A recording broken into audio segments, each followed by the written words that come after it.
ইলিশের আকাল চলছে নোয়াখালীর আড়ত ও ঘাটগুলোতে। নদীতে মাছ না পেয়ে দাদন ব্যবসায়ী ও জেলেরা চরম হতাশায় দিন কাটাচ্ছে। ব্যাপারীরাও মাছ না পেয়ে খালি হাতেই ফিরে যাচ্ছেন।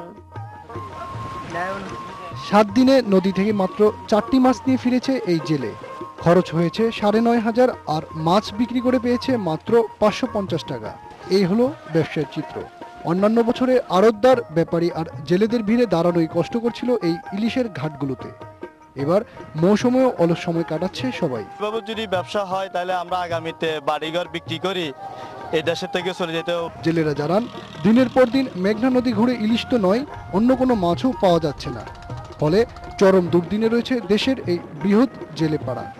এখন জেলের আমরা জাইলেরা মোটামুটি ফলাইন চাইলেও বাঁচাতে পারি না, আরত দ্বারা টাকা দিতে পারে না, মাছ চাইলে আমাদের ফসে না। বৃষ্টিপাত কম ও পরিবেশ বিপর্যয়ের কারণে দিন দিন মাছ কমছে নদীতে। এদিকে নৌকা বা ট্রলার নামাতে চান না দাদন ব্যবসায়ী ও মাঝিরা, কারণ এতে লাভের চেয়ে লোকসান গুনতে হয় বেশি তাদের।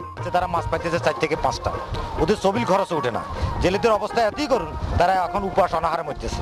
এছাড়া নদীতে চাঁদাবাজি ও জলদস্যুদের হামলা নিত্যদিনের ঘটনা। নদীতে অনেক ডাকাতি আছে, রাত্রে ওরা কোনো খেপ পাইতেছে না, দিনের বেলা খেপ পাইতেছে, মাছ পাইতেছে না।